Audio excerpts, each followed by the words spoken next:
da'i ila ridwani salawatullahi wa salamuhu alaihi wa ala alihi wa ashabihi wa ikhwani. Allahumma inna na'udzubika min ilmin la yanfa wa min qalbin la yakhsha wa min nafsin la tashba wa min du'ain la yustajabulah. Amma ba'du, kaum muslimin muslimat, jamaah kajian Masjid Jami'ul Khair dan juga pemirsa dimanapun berada yang semoga senantiasa dimuliakan oleh Allah Subhanahu wa ta'ala. Alhamdulillah, kita bersyukur kepada Allah yang telah mengumpulkan kita di tempat yang mulia ini dalam rangka untuk menjalankan berbagai macam amal ibadah yang agung di sisi Allah Subhanahu wa ta'ala, yaitu salat Isya dan juga thalabul ilmi. Kita memohon kepada Allah agar memberikan kepada kita tambahan-tambahan ilmu yang bermanfaat, ilmu yang dapat kita amalkan dan amalan yang diterima oleh Allah Subhanahu wa ta'ala. Kaum muslimin muslimat rahimani Allah wa iyyakum, insyaallah pada kesempatan kali ini kita akan melanjutkan mengkaji kitab fikih, yaitu kitab Al-Wajiz yang ditulis oleh beliau Ad-Doktor Asy-Syaikh Abdul Adzim Badawi hafizahullah. Dan sekarang kita akan masuk bab tentang sunnah-sunnah salat yang bentuknya adalah perbuatan. Pada pertemuan sebelumnya kita telah menyelesaikan yaitu bab tentang sunnah-sunnah di dalam salat yang bentuknya adalah ucapan. Ya, sekarang yaitu sunnah-sunnah salat yang bentuknya adalah perbuatan. Beliau mengatakan as-sunanu al-fi'liyatu, sunnah-sunnah di dalam salat yang bentuknya adalah perbuatan. Yang pertama, kata beliau, di antara sunnah-sunnah salat ini, karena ini hukumnya adalah sunnah, maka konsekuensi dari hukum sunnah yaitu apabila kita mengerjakannya ya dengan niat untuk mencontoh Rasulullah SAW, maka ya kita akan mendapatkan pahala dan menjadikan salat kita lebih sempurna. Akan tetapi jika kita meninggalkannya, maka ya kita tidak mendapatkan dosa. Ya, dan apabila kita meninggalkannya, maka tidak perlu bagi kita untuk ya melakukan sujud sahwi. Ya, dan juga tidak membatalkan salat kita apabila kita meninggalkannya, entah itu meninggalkan karena lupa atau karena sengaja. Yang pertama adalah raf'ul yadain. Sunnah yang pertama yaitu mengangkat kedua tangan. Kapan? Beliau mengatakan yaitu inda takbiratul ihram, ketika takbiratul ihram, ya takbir pembukaan untuk membuka salat, wa indar ruku, yang kedua adalah takbir ketika mau ruku, wa raf'i minhu, dan bangkit dari ruku, yang ketiga bangkit dari ruku, wa indal qiyami minat tasyahhudil awal, dan yang keempat adalah ketika bangkit dari tasyahud yang pertama di dalam salat-salat yang ada dua tasyahudnya. Ini adalah 4 tempat ya di mana kita disunnahkan, dianjurkan untuk mengangkat kedua tangan, yaitu takbir, mengangkat kedua tangan. Yaitu yang pertama ketika takbiratul ihram. Ingat, ya ini mengangkat kedua tangannya, bukan hukum takbiratul ihramnya. Karena sekali lagi, dan dulu sudah kita sampaikan, di dalam salat itu ada gerakan dan ada bacaan. Ya, ada gerakan sujud, ada bacaan sujud, ada gerakan ruku, ada bacaan ruku, ada gerakan takbiratul ihram, ada bacaan takbir. Dan sekali lagi, ya bahwasannya antara bacaan dan gerakan walaupun sama, ya di dalam satu perbuatan, maka bisa jadi hukumnya berbeda antara gerakan dengan bacaannya. Saya ambilkan contoh misalnya takbiratul ihram. Takbiratul ihram ini ada bacaan takbir, mengucapkan Allahu Akbar. Yang kedua ada gerakan mengangkat kedua tangan. Dan takbiratul ihram itu hukumnya adalah rukun dari rukun-rukun salat. Apabila tidak ada takbir, maka salatnya tidak sah. Nah, yang menjadi rukun salat dari takbiratul ihram itu adalah bacaan. Ya bacaannya mengucapkan Allahu Akbar. Tapi mengangkat kedua tangannya itu hukumnya adalah sunnah. Jadi misalnya kalau orang sholat dia Allahu Akbar, dia mengucapkan takbir langsung sedekap, sholatnya sah atau tidak? Sah. Sebaliknya kalau orang hanya mengangkat kedua tangan tanpa mengucapkan takbir, sholatnya sah atau tidak? Tidak sah. Dan yang paling sempurna yaitu ya mengucapkan takbir dan mengangkat kedua tangan. Ini yang menjadi pembahasan kita adalah mengangkat kedua tangannya. Kemudian kondisi yang kedua di mana disunahkan mengangkat kedua tangan yaitu ketika hendak ruku. Ya, ketika hendak ruku Allahu Akbar, ruku. Kemudian yang ketiga bangkit dari ruku, mau i'tidal. Kemudian yang keempat adalah ya bangkit dari tasyahud awal, bangkit dari rakaat kedua mau ya naik ke rakaat ketiga.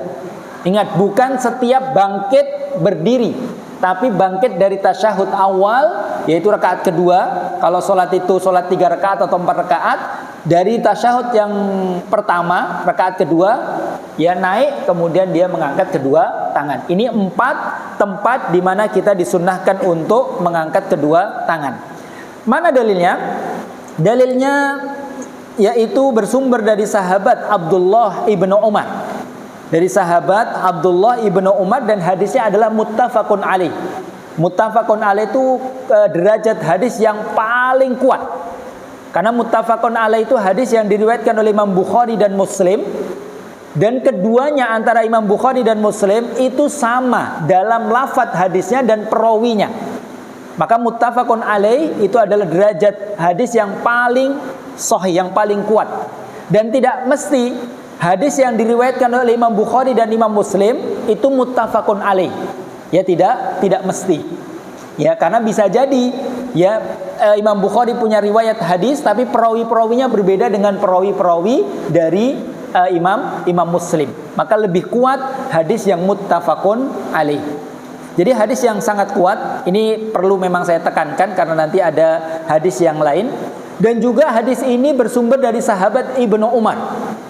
Kita tahu sahabat Ibnu Umar itu adalah sahabat yang paling terkenal, ya masyhur, sudah sangat populer, terkenal. Ya diketahui oleh para ulama bahwasanya beliau sahabat Abdullah ibnu Umar adalah sahabat yang paling semangat dalam mencontoh Rasulullah. Dalam perbuatan-perbuatan Rasulullah itu dicontoh semuanya oleh sahabat Abdullah ibnu Umar. Bahkan di dalam hal-hal di luar ibadah sekalipun. Bahkan di dalam hal-hal di luar ibadah. Banyak diriwayatkan ya ketika Rasulullah sahabat Ibnu Umar itu mengetahui Rasulullah safar, kemudian Rasulullah singgah di mana saja, maka sahabat Abdullah ibnu Umar ketika safar beliau akan singgah di tempat tersebut. Contohnya misalnya beliau Rasulullah singgah di suatu lembah, ya maka nanti sahabat Abdullah ibnu Umar ketika safar melewati lembah tersebut, maka beliau juga akan singgah. Apa yang dilakukan Rasulullah di situ maka akan ditiru oleh beliau. Bahkan ya misalnya kalau Rasulullah pernah singgah di suatu pohon, berteduh di suatu pohon, maka sahabat Abdullah ibnu Umar pun akan berteduh di pohon tersebut. Semangatnya beliau dalam mencontoh Rasulullah sallallahu alaihi wasallam. Bahkan ya sebagian para ulama mengatakan jika kita ingin melihat bagaimana sikap Rasulullah, perihal Rasulullah, apa yang dilakukan dari Rasulullah, maka lihatlah kepada sahabat Abdullah ibnu Umar. Sahabat Abdullah ibnu Umar mengatakan, anna Rasulullah sallallahu alaihi wasallam kana yarfa'u yadayhi hatwa mankibaihi idza iftataha shalah. Bahwasanya Rasulullah sallallahu alaihi wasallam beliau mengangkat kedua tangannya, ya. Beliau mengangkat kedua tangannya sampai ke setara dengan dua pundaknya. Setara dengan dua pundak. Ini riwayat beliau. Di sana ada riwayat yang lain ya bahwasanya beliau mengangkat sebatas dengan bagian telinga yang atas. Jadi memang ada dua cara, bisa sepundak, bisa setelinga bagian atas. Kemudian beliau mengangkat kedua tangannya sampai ke dua pundaknya apabila beliau memulai sholat, membuka sholat, yaitu takbiratul ihram. Wa idza kabbara lirruku, dan apabila beliau takbir untuk ruku. Yang kedua, wa idza rafa'a ra'sahu minar ruku, dan apabila beliau mengangkat kepalanya dari ruku, yaitu i'tidal. Wa rafa'ahuma kadzalika aidzon, ketika bangkit dari ruku beliau mengangkat kedua tangannya ya seperti itu. Jadi di dalam hadis tersebut hanya disebutkan 3 tempat. Apa saja itu? Ketika takbiratul ihram, ketika ruku, dan ketika bangkit dari ruku. Tidak ada bangkit dari tasyahud. Maka 3 tempat itu nih yang disepakati oleh para ulama. Ya, yang disepakati oleh para ulama mengangkat kedua tangan yaitu di dalam 3 itu. Tapi nanti ada tambahan 1 lagi, yaitu ketika bangkit dari tasyahud awal. Tapi ketika bangkit dalam tasyahud awal ini ada sedikit perselisihan dari kalangan para ulama, ya terutama dari madhab Syafi'iyah. Sebagian kecil dari ulama-ulama Syafi'iyah mengatakan ya tidak disunahkan ketika bangkit dari tasyahud awal. Namun sebagian ulama-ulama Syafi'iyah yang lain yang mengatakan tetap disunahkan karena ada hadis yang lainnya. Hadis yang kedua yaitu dari Nafi'. Beliau mengatakan anna bin Umar. Ini juga hadisnya dari sahabat Ibnu Umar. Bahwasanya Ibnu Umar ketika sholat, ketika takbir beliau mengangkat kedua tangannya. Dan ketika ruku beliau mengangkat kedua tangannya dan sambil mengatakan sami Allahu liman hamidah. Wa idza qama minar rak'ataini. Ketika ruku dan ketika bangkit dari ruku. Yang ketiga, ketika bangkit dari ruku sambil mengatakan sami Allahu liman hamidah. Yang keempat, ketika bangkit dari rakaat kedua. Berarti dari tasyahud awal. Ya. Dan beliau mengatakan rafa'a dzalika ila nabiyyillahi sallallahu alaihi wasallam. Dan sahabat Ibnu Umar mengatakan ini adalah dari contoh dari Rasulullah sallallahu alaihi wasallam. Hadis yang kedua ini hadis yang sahih diriwayatkan oleh Imam Bukhari. Di dalam hadis yang kedua ada tambahan 1, yaitu setelah bangkit dari tasyahud awal. Jadi ya Bapak Ibu rahimani Allah, ini yang kuat, ini yang benar insyaallah. Jadi disunahkan untuk mengangkat kedua tangan di 4 tempat. Ketika takbiratul ihram, mau ruku, bangkit dari ruku, dan bangkit dari tasyahud awal. Dan mengangkat tangan ini mutlak untuk siapa saja. Ya, untuk imam, untuk makmum, untuk orang yang sholat sendiri. Kemudian misalnya untuk semuanya yang mengangkat kedua tangan. Kemudian beliau di dalam kitab ini mengatakan wa yusannu raf'uhu ma ahyanan inda kulli hafdin wa raf'in. Dan juga disunnahkan mengangkat kedua tangan terkadang sekali 2 kali, ya terkadang mengangkat kedua tangan ketika hendak sujud dan bangkit dari sujud. Jadi beliau di dalam kitab ini yang mengatakan berpendapat bahwasannya sunnah mengangkat kedua tangan, tapi kadang-kadang sekali 2 kali, tidak terus menerus. Yaitu ketika sujud, ya dari i'tidal mau sujud, dan ketika bangkit dari sujud. Entah itu rakaat pertama atau rakaat ketiga, bangkit dari sujud. Mana dalilnya? Dalilnya hadis dari sahabat Malik bin Al-Huwairith. Sahabat Malik bin Al-Huwairith. Ini adalah beliau mengatakan annahu ra'an nabiyyu sallallahu alaihi wasallam rafa'a yadayhi fi salatihi idza raka'a. Beliau Malik bin Huwairith melihat Nabi mengangkat kedua tangannya ya ketika ruku. Wa idza rafa'a ra'sahu minar ruku, ketika bangkit dari ruku. Wa idza sajada, dan ketika hendak sujud. Wa idza rafa'a ra'sahu minas sujud, dan ketika bangkit dari sujud. Jadi di dalam hadis ini, di dalam hadis Malik bin Al-Huwairith itu ada tambahan lagi, yaitu mengangkat tangan ketika sujud dan ketika bangkit dari sujud. Maka perlu kita luruskan apa hukum mengangkat tangan ya ketika sujud dan bangkit dari sujud. Kalau di 4 tempat tadi itu memang disunnahkan. Takbiratul ihram, hendak ruku, bangkit dari ruku dan bangkit dari tasyahud awal.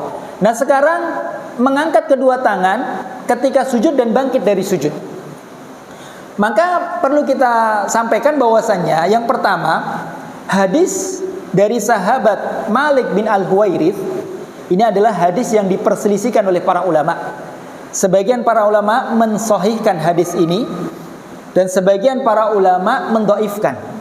Tapi Syekh di sini ya, beliau mensahihkan hadis ini.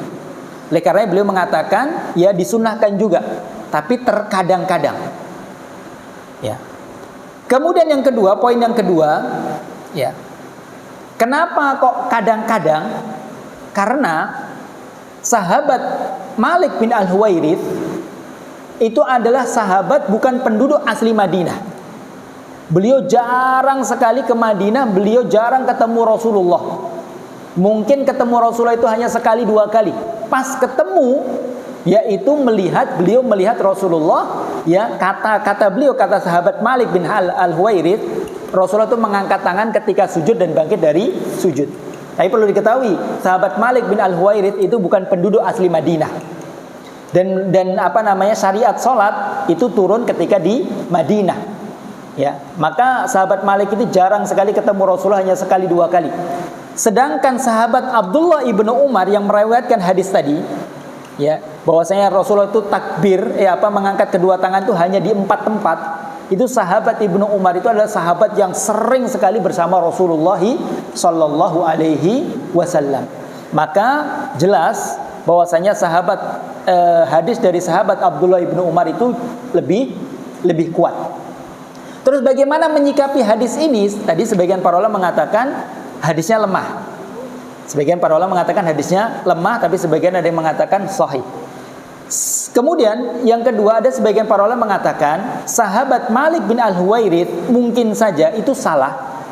Beliau mengatakan ya Rasulullah mengangkat kedua tangan ketika sujud atau bangkit dari sujud, itu mungkin beliau salah. Yang benar itu pengganti dari takbir. Artinya Rasulullah itu takbir. Ya, mungkin maksud dari sahabat Malik bin Al-Huwairits, Rasulullah itu takbir, mau sujud dan bangkit dari sujud. Ya mungkin saja beliau salah mengatakan Rasulullah mengangkat kedua tangan. Ini ya sebagian para ulama mengatakan seperti itu. Namun kalaupun hadis ini sahih, hadis ini benar, kemudian dan sahabat Malik bin Al-Huwairits tidak salah, beliau melihat Rasulullah mengangkat kedua tangan ketika sujud dan bangkit dari sujud, maka kita terima hadis ini. Tapi yaitu terkadang-kadang. Maka ya ditetapkan, para ulama menetapkan terkadang boleh sekali 2 kali, ya sekali 2 kali mau sujud atau bangkit dari sujud itu mengangkat kedua tangan tidak mengapa, tapi tidak sering. Kenapa? Karena hadis dari sahabat Abdullah ibnu Umar itu tidak ada ya ketika sujud dan bangkit dari sujud. Ini ya pembahasan tentang mengangkat kedua tangan. Bisa dipahami nih Pak Bu? Bisa ya? Ya. Jadi di 4 tempat itu yang kita rutinkan mengangkat kedua tangan. Ya, adapun kalau kita mau sesekali 2 kali ya ketika mau sujud atau bangkit dari sujud maka tidak mengapa. Dan kalau kita melihat orang mau sujud atau bangkit dari sujud mengangkat kedua tangan, pernah lihat Pak? Pernah lihat atau tidak? Ya pernah, ya maka jangan disalahkan karena memang ada dasarnya, tapi tidak terus menerus. Ya, tapi tidak terus menerus. Kemudian yang kedua sunnah yang kedua yaitu wad'ul yamini 'ala shimali fawqa sadri. Meletakkan tangan kanan di atas tangan kiri. Ya, meletakkan kedua tangannya di atas dada. Ini yang menjadi pembahasannya karena ini ada 2 poin, jangan salah. Yang poin yang pertama meletakkan tangan kanan di atas tangan kiri. Poin yang kedua meletakkan di atas dada. Tapi maksudnya beliau yang menjadi sunnah itu adalah meletakkan tangan kanan di atas tangan kiri. Karena beliau nanti akan membawakan hadis-hadis yang menggambarkan bahwasanya Rasulullah itu meletakkan tangan kanan di atas tangan kiri. Jadi menurut beliau, meletakkan tangan kanan di atas tangan kiri, ya, bersedekap, itu kan tangan kiri, ya, di atasnya tangan kanan. Ini adalah sunnah. Ini adalah sunnah. Dalilnya mana? Dalilnya adalah sahabat dari Sahal bin Sa'ad, bahwasannya beliau mengatakan kanan nasu yu'maruna an yadha ar-rajulu al-yadal yumna ala diraihi al-yusra fi shalah. Dahulu para sahabat mereka memerintahkan orang yang sholat untuk meletakkan tangan kanannya di atas pergelangan tangan kirinya, di atas pergelangan tangan kirinya ketika sholat. Hadisnya hadis yang sahih diriwayatkan oleh Imam Bukhari. Hadis yang lain dari sahabat Wa'il bin Hujr, beliau mengatakan shallaitu ma'a Rasulillah sallallahu alaihi wasallam, saya salat bersama Rasulullah, wa wada'a yadahul yumna ala yadihil yusra ala sadrihi. Ya, saya melihat Rasulullah meletakkan tangan kanannya di atas tangan kirinya dan beliau letakkan di atas dadanya. Ya, beliau letakkan di atas dadanya. Jadi kaum muslimin muslimat rahimani Allah wa iyyakum, yang pertama meletakkan tangan kanan di atas tangan kiri. Memang pernah melihat sebaliknya, Pak? Pernah melihat sebaliknya, tangan kiri di atas tangan kanan? Ya. Beliau mengatakan di sini adalah sunnah. Tapi wallahu a'lam, ya, bahwasanya meletakkan tangan di atas tangan kiri, ya, ini menurut jumhur para ulama, hampir kebanyakan para ulama adalah wajib.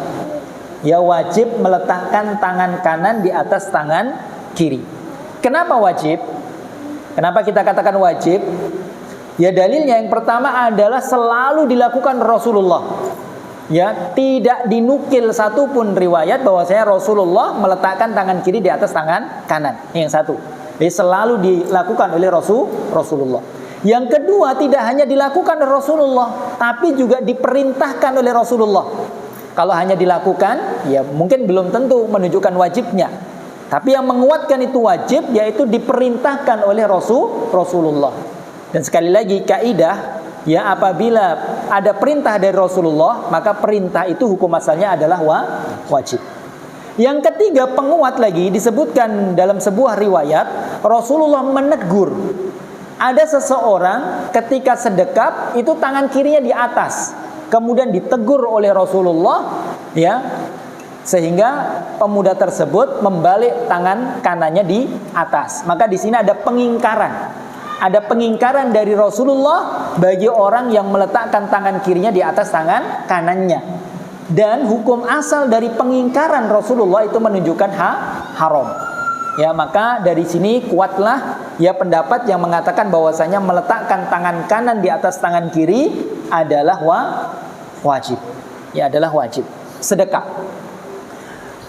Dan sedekap ini kaum muslimin muslimat rahimani Allah, sedekap ketika berdiri ini banyak hikmahnya. Di antara hikmahnya disampaikan oleh para ulama, yang pertama itu lebih menunjukkan merendahkan diri kita di hadapan Allah. Jadi kalau kita sedekap, ya kita berdiri sedekap, itu menunjukkan kita merendahkan diri di hadapan Allah. Jadi seakan-akan gak berdirinya petanteng-petanteng begitu. Jadi memang sedekap itu lebih menunjukkan ya kerendahan diri kita di hadapan Allah. Yang kedua, kenapa kita diperintahkan bersedekap?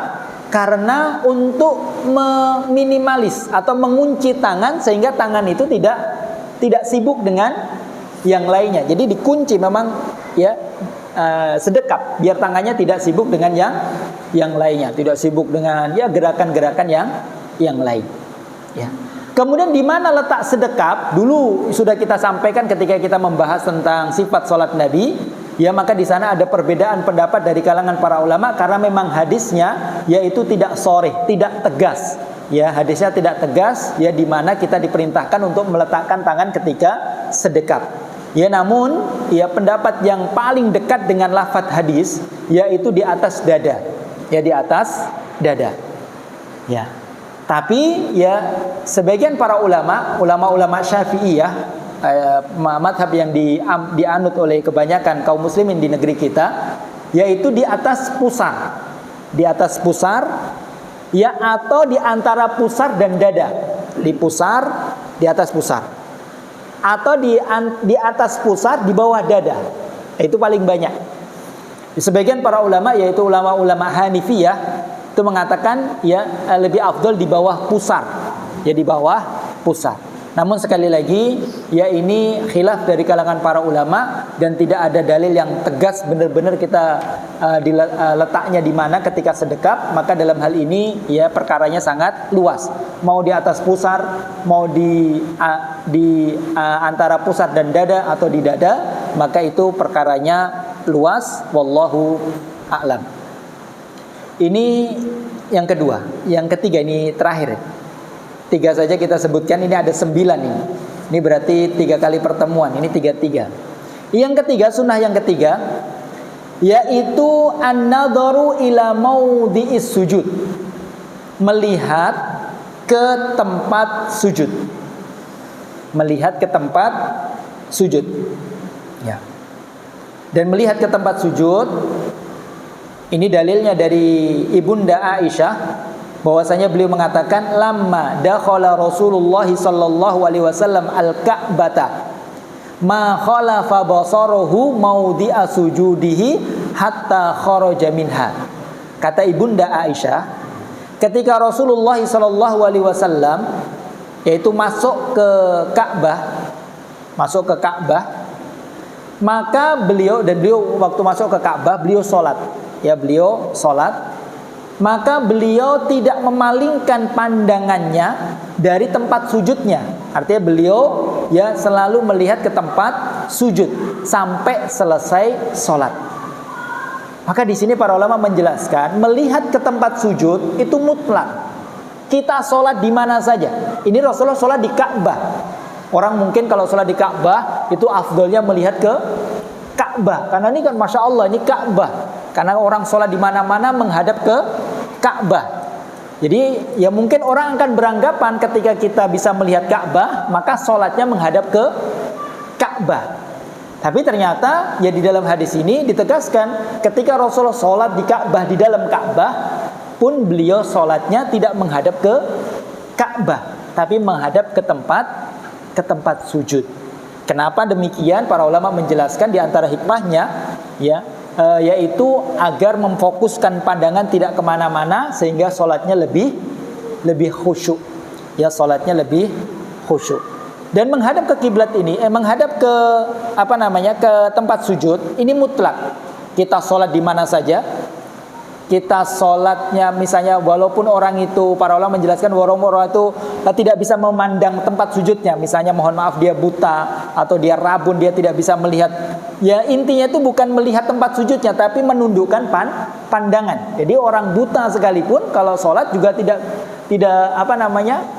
kemana-mana, tapi menghadapkan pandangannya ke tempat sujud.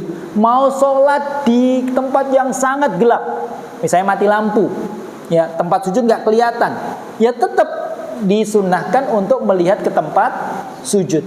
Ya artinya ini bukan penting kita melihat ke tempat sujud, bukan, tapi maksudnya adalah agar kita itu ya menundukkan pandangan. Kecuali satu keadaan, karena disebutkan di dalam hadis ketika kita sedang tasyahud. Ketika sedang tasyahud, maka di sana disebutkan dalam sebuah riwayat, yaitu kita menghadap ke atau melihat ke jari ketika tasyahud.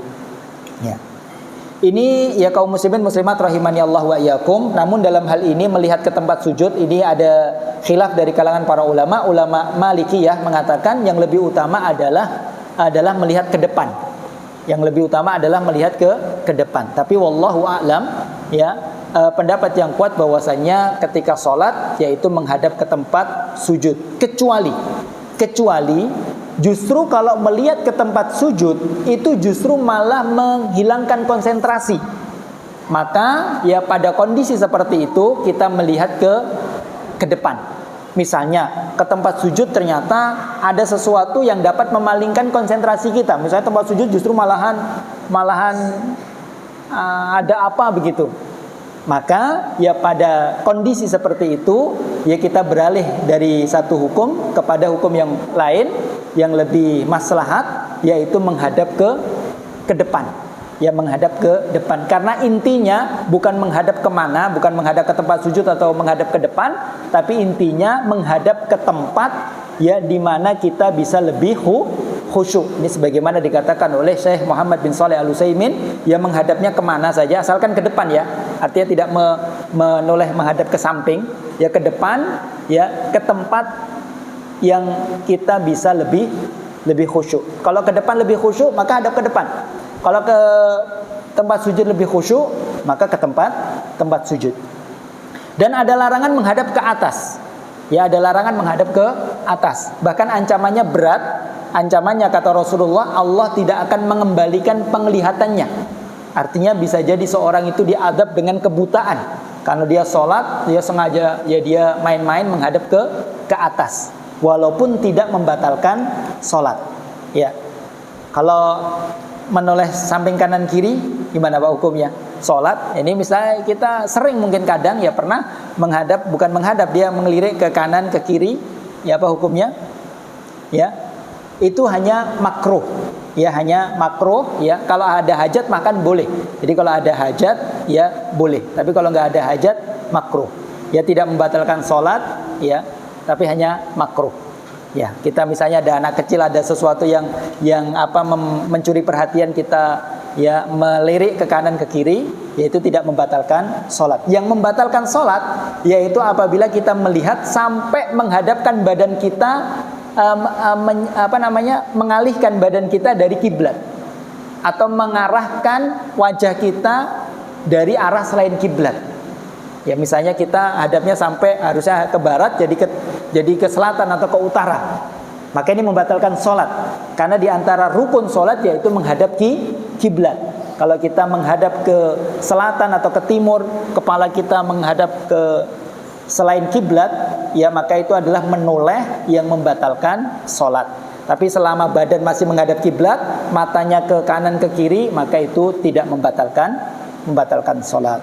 Baik Bapak Ibu rahimani Allah, mungkin ini saja yang bisa kita sampaikan. Baru 3 sunnah-sunnah di dalam sholat. Yang pertama mengangkat kedua tangan, yaitu di 4 tempat ketika takbiratul ihram, ruku, bangkit dari ruku, dan bangkit dari tasyahud awal. Kemudian yang kedua yaitu meletakkan tangan kanan di atas tangan kiri. Ya, kemudian yang ketiga adalah melihat ke tempat sujud. Mungkin ini yang bisa kita sampaikan, kurang lebihnya mohon maaf ya.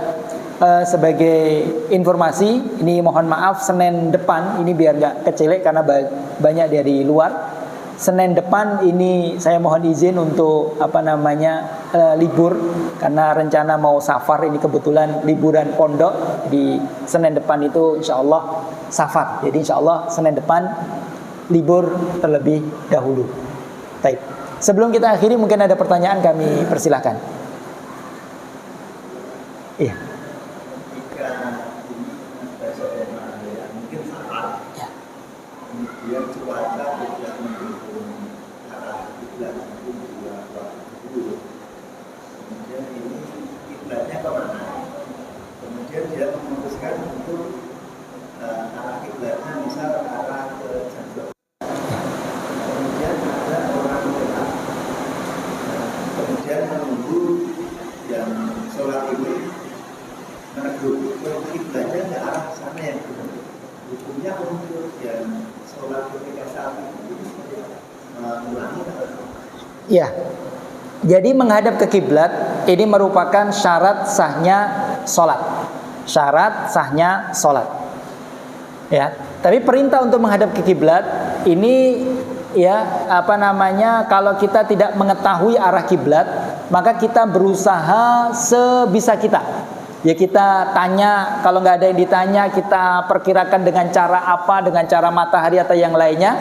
Tapi kalau memang tidak ada cara sama sekali, ya kita nggak tahu arah kiblat, maka bismillah, ya kita sholat sesuai dengan perkiraan kita kiblat di sana. Bismillah gitu. Nah, kemudian kalau di tengah-tengah sholat ternyata kita salah, ya kita salah dan kita tahu salah. Ya, kemudian kita tahu benernya kemana, entah itu kita tahu benernya itu karena sesuatu atau ditegur misalnya, ditegur, ya, maka ya kita pas ditegur itu langsung menghadap ke kiblat, melanjutkan sholatnya.